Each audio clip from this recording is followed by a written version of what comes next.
What's going on, everybody? I am officially back in Atlanta, Georgia after an incredible trip in Chuuk on Moch Island. Since I've been back, I've been having numerous conversations with friends and colleagues about the logistics of getting from Atlanta to Chuuk. I live on the East Coast of the United States, and most Americans within my region are not familiar with Pacific countries or their locations. Some might know exotic destinations from the travel channels or travel shows, but I thought it would be beneficial to create a video offering advice for first-time travelers to Chuuk.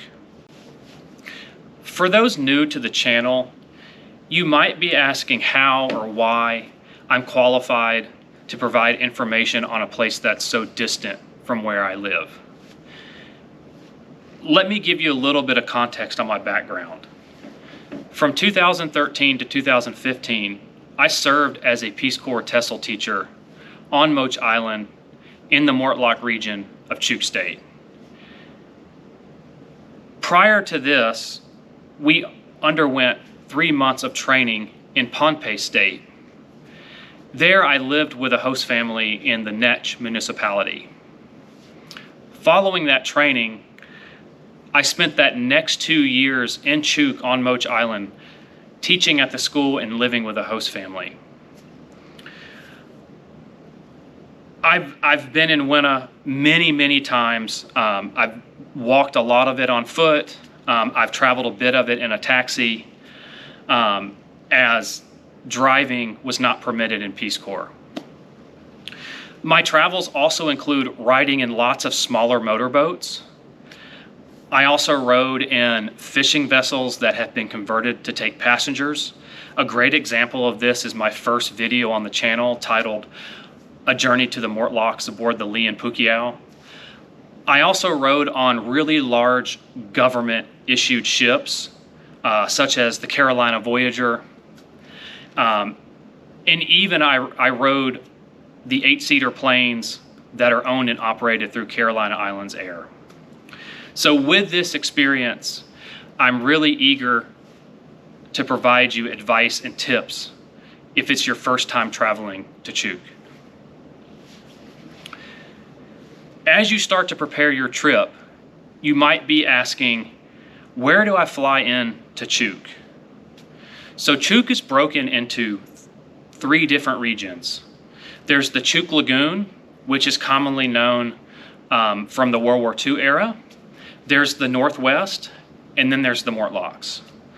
The international airport is located in Weno. This island is within the Chuuk Lagoon. The airport code is TKK. The reason for this is that the island itself used to be called Chuuk a long time ago. If you're traveling from the United States, unfortunately there is only one airplane provider that flies to Micronesia. You're going to have to book this trip through United Airlines. And just a little piece of advice here, if you're definitely flying from the United States, make sure to sign up for their Mileage Plus program, because the distance and the amount of stops will get you very close to status. And if you already are close to having status with United, it's definitely going to put you over into the next level. The cost is really dependent upon the day that you're planning on leaving and coming back, as well as what season you're in. A standard economy round trip ticket is going to run you anywhere from $2,200 to $3,000. There are 3 or 4 different flight path options out of Honolulu. I only have experience with 2 of them, so that's the only ones that I'm going to talk about in this video. The first option is Honolulu to Guam to Chuuk. If you're looking to get to Chuuk quicker per se, or maybe you don't want to see much of the Pacific, this might be a good option for you. The one thing that I personally struggle with on this flight path is that the only layover is in Guam. Since I live on the East Coast, that's a long time traveling, and it's really, really detrimental on my body. So I only take this option if I know I got to be there on a certain day, or if it's the only option available with United Airlines. The second option is called the Island Hopper. This flight path is Honolulu, Majuro, Kwajalein, Coast Rai, Pohnpei, and then Chuuk. This was the flight path that I took to Chuuk this past June. The reason I really love this flight path is that you get to see more of the Pacific. And if you have a window seat, you get to see different atolls in the Marshall Islands as well as in Micronesia. It's just a more scenic route. The other thing that I really like about this flight is in every stop except for Kwajalein, because Kwajalein is a military base, you can take your personal belongings, get out, use Wi-Fi in the lobby area. You can also grab drinks or food while hanging out in the lobby. Getting out of the plane is permitted at these locations. This kind of takes off some of the wear and tear on your body. You can stretch, you can get refreshed, or you can contact family and friends to let them know that you're safe. As you determine your flight path, you will also need to figure out where you're going to stay in Chuuk. Chuuk is a world-renowned wreck diving center. A lot of the hotels are going to fill up with divers depending on the season. And to be honest, there's not a lot of places to stay in Chuuk, but I'm going to go ahead and walk through a few of them with you. One of my personal favorites is the L5 Hotel. This hotel is directly across from the airport when you arrive. It will cost you roughly $120 a night. They also have a laundry service that is about $15 a load. They have a fantastic cafe restaurant in the bottom, and the staff is overwhelmingly friendly and positive, and there's lots of employees working there who can help you. Another hotel that I stay at quite often is the Truck Stop Hotel. This hotel comes in about roughly $100 a night. This hotel has more space than the L5 and is also older than the L5. It has a great restaurant in the bottom as well as an area to get pastries. The staff there is also super friendly, really nice. There's lots of people that work there that can help you. They as well have a laundry service that I believe comes in about $10 a load. If you're looking to kind of get away from the shopping district or kind of downtown area, the Blue Lagoon Resort might be the place for you. This resort is on one of the ends of Weno. It's beautiful. I've only stayed there once for a Peace Corps conference, but I really enjoyed it. I personally don't stay there when I travel to Chuuk just because it's so far away from that shopping district. I usually travel by foot and will use a taxi every once in a while. If you need to get into town, it is definitely a very long walk. You might be able to catch a taxi out there, but it could be hard. There's a new resort that has recently popped up on the island. It's called Rachel's Beach Resort. This resort is a little bit further down past the L5 Hotel. It has brand new quarters that are on the water. It looks beautiful. I believe it comes in around $240 to $300 a night. Once again, the price is that because it's meant to be a resort. And then lastly, if you're just kind of looking to get off of Weno and you want to see what maybe a picnic island is like or a smaller island, there is Pisar Beach Resort. This island has 2 different sleeping quarters.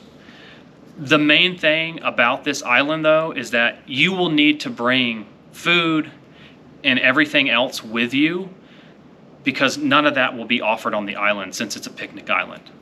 So you just need to plan accordingly. Let's talk about some considerations before you go. Micronesia uses the US dollar. If you're an American, this is great. You don't have to worry about transferring your money or anything of that nature. One key piece of advice here is that I would bring a lump sum of cash with you. There's only 2 ATMs located on island. The first ATM is in the Bank of Guam. It is only accessible within their hours of operation. The other ATM is located in the telecom building next to the L5 hotel. I would not bet on the ATMs. I've had numerous experiences where it's either been out of cash or the ATM is just down in general. The language that is spoken in Chuuk is called Chuukese. You're going to hear it quite often in stores and as you walk around and as you meet people. Most of the younger generation has a grasp on English or can speak it well. So if you need help, you shouldn't have a lot of trouble finding somebody that's able to help you. The weather. Since Chuuk is so close to the equator, the sun is very intense and harsh. If you are a fair-skinned person and you do not wear any sunscreen or protection, direct sun for maybe 30 to 45 minutes is going to instantly burn you. Micronesia is also one of the wettest places on Earth, averaging roughly 330 inches of rain a year. It is going to rain most likely every day that you are in Chuuk. The rain typically doesn't last long and it evaporates really quick. So due to that, the humidity is also really rough in Chuuk. And this is even coming from somebody who lives in Atlanta, and we are known for really bad humidity. How to get around in Chuuk. I typically get around on foot. The island is completely walkable on foot. You're going to notice that a lot of people will be doing the same. So you're not going to be out of place. Even if you're outside of the shopping district, people are still walking on the street to and from. You will get stopped probably multiple times if you're walking on the street. People are just generally curious about foreigners. They might ask you things like, hey, where are you going? Where are you from? What are you doing here? And then taxis will obviously stop next to you asking you if you need a ride. No reason here to feel threatened or to feel alarmed. This is just people acting genuinely curious about you. The other way to get around is with taxis. The way you identify a taxi in Chuuk is if you look in the front windshield, you'll see a small little taxi sign. Sometimes they're digital. Most of the time they're kind of handwritten, but just look in the front windshield. The taxis also only take cash, so make sure that you are carrying a bit of cash. The taxis are cheaper in consideration to like Lyft and Uber in the United States. You can also rent a car at the L5 hotel. My big piece of advice here is that do not rent a sedan. Only rent an SUV or a pickup. When you get out of the airport, you're going to see a beautiful road. It's fully paved. It has a really nice sidewalk. But the minute you get out of kind of the main downtown district or shopping area, that is going to go away. And the road is going to turn into dirt and mud and lots of kind of dips and humps. And the ride is going to be really rough.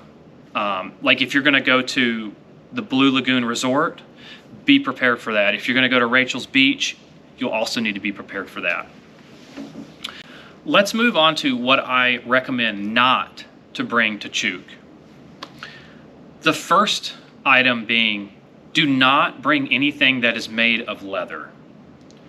When I first came to Chuuk in 2013, I brought leather shoes, leather belt.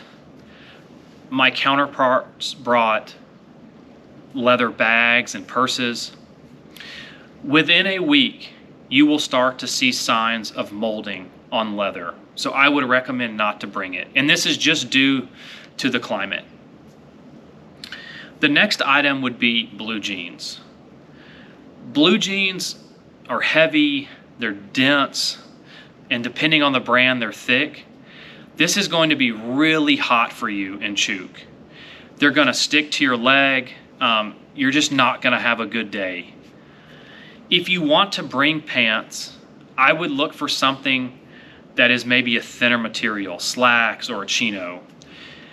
You're going to notice that a lot of locals also wear those.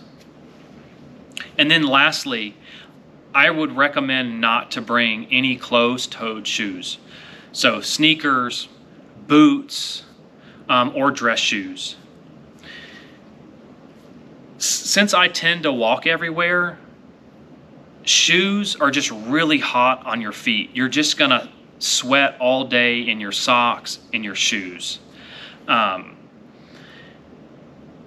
Almost everybody in Chuuk wears flip-flops or some type of sandal.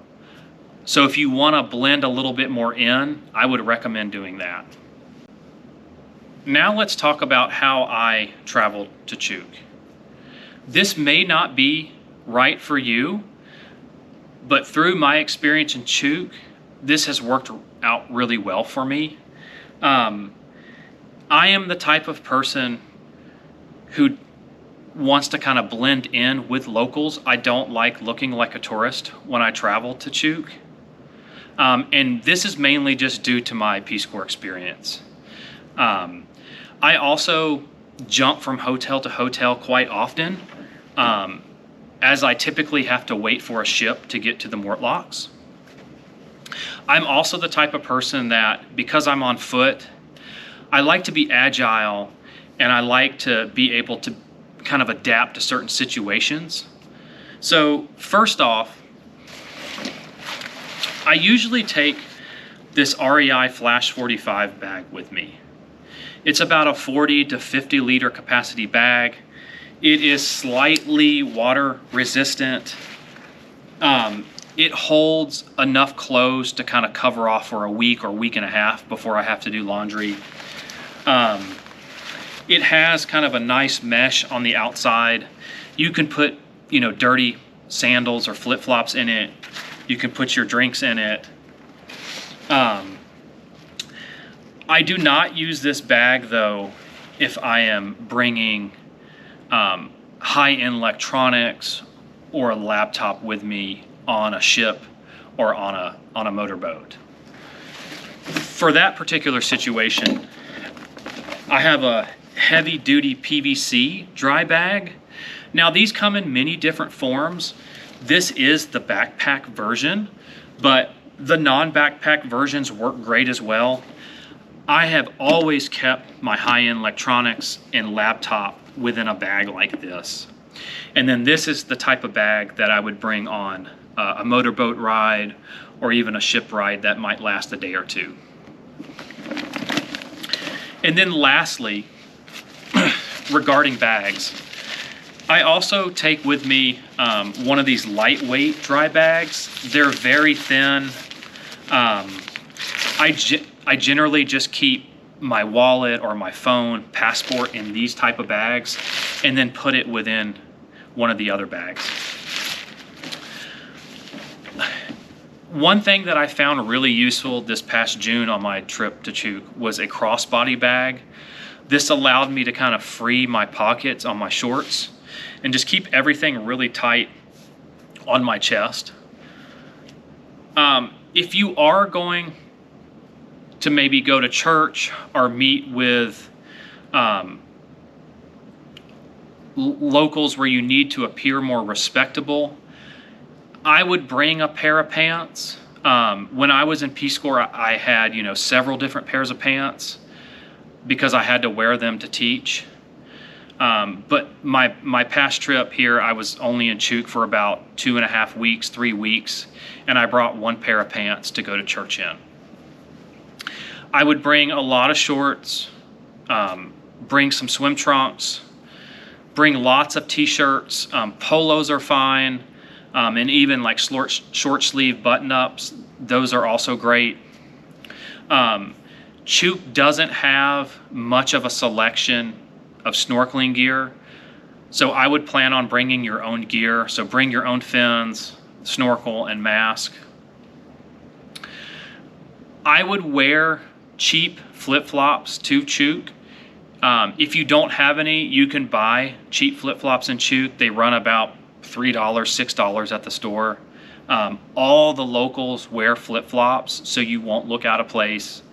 I would probably steer a little bit away from nicer sandals like Tevas or the hiking style. It just kind of feels like overkill for Chuuk. You can bring all your standard toiletry items. I'll tell you though that they do have them in the store. The brands are just very limited. So maybe if there's a certain brand or you have an allergy to something, I would recommend on bringing your own. And then lastly, like I said before, I would bring that lump sum of cash. If you're going to ride a taxi, if you want to buy anything on the street at a local street vendor, or maybe, if the power or the credit card machines go out in a store, I would recommend, carrying a little bit of cash on you every day. When I was a Peace Corps volunteer, most of the stores in Chuuk did not have a credit card machine.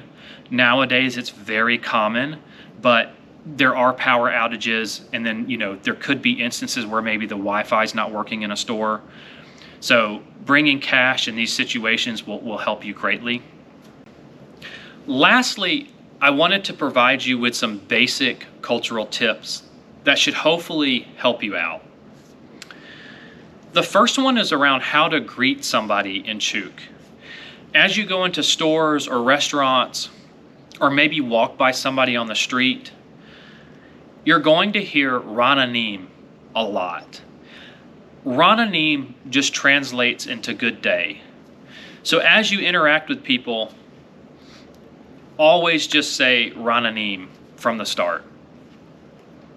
If you get in situations where maybe someone's trying to offer you something, or a taxi pulls up next to you and is asking you if you'd like a ride, and you want a polite way to turn them down or to say no thank you, the correct phrase is inamo.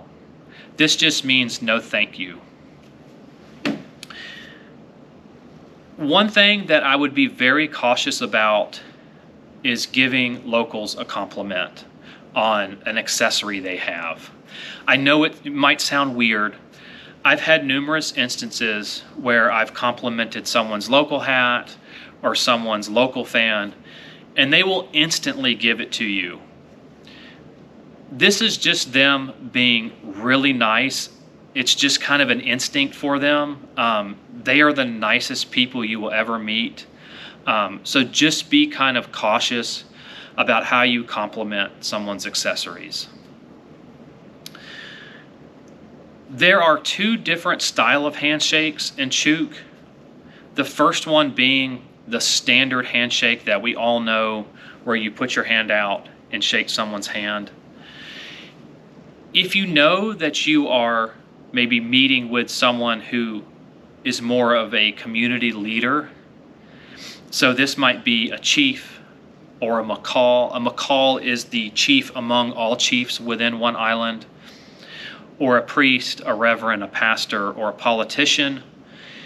The respectful way to give them a handshake is to put your hand out like a normal handshake, but you take your other hand and you brace it, and then you shake their hand.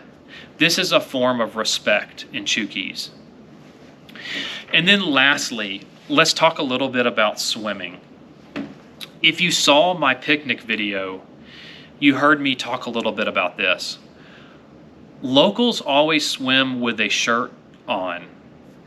This is to mitigate kind of any risk that might be associated in the water, whether it's jellyfish stings, protection from the sun, getting cut by coral, or maybe something else that's in the water that might give them irritation.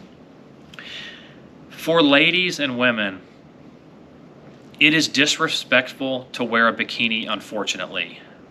You can probably get away with it at more of the resort areas, but if you're going to swim in an area that is dominated by locals, you will need to make sure that you are fully clothed and wearing a long skirt.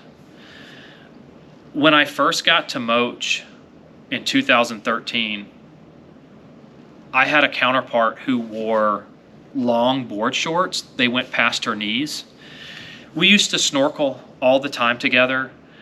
None of the locals ever gave her any trouble. I never heard any comments or anything of that nature about it. You might be able to get away with that if you're uncomfortable with a skirt. Just make sure to wear long board shorts. So this concludes my video about tips and advice for first-time travelers to Chuuk. If you have any other questions or have feedback, please make sure to put them in the comment section. Also, please like and subscribe. Thank you, everybody. I'll catch you next time.